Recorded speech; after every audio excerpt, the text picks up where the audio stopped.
այն մարդը, որը սթափություն, էմոցիայի կառավարում եւ տարական դաստիարակության նկատմամբ հարգանք չունի, պետք է հեռանա։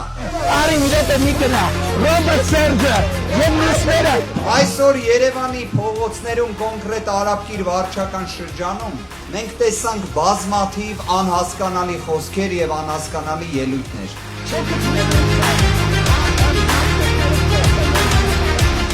Երկրի գործադիր իշխանության ղեկավարը ատելության խոսք է տարածում իր հայրենակցի նկատմամբ, իր հայրենակիցների նկատմամբ, կանանց նկատմամբ, երբ Բաքվի բանտում մենք գերիներում,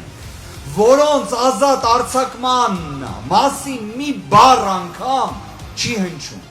մի բառ անգամ այդ խիզախությունը մի բառ ասելու չի ունենում, բայց իր հայրենակցի հետ բղավելով, ատելությամբ, վիրավորանքներով խոսալու կարողություն է ցույց տալիս։ Որ փախածներով չփորձեք ասեք, որ ես Ղարաբաղ եմ տվել։ Իսկապես բավական է այս ատելությունը, այս պառակտումը, այս մարդասիրության իսպառ բացակայությունը։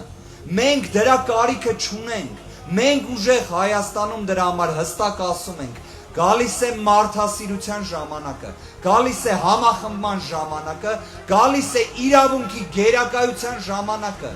այլևս մատ թափ տալով որևէ մի չինովնիկ հայ մարդու հետ չի խոսալու, վերջ։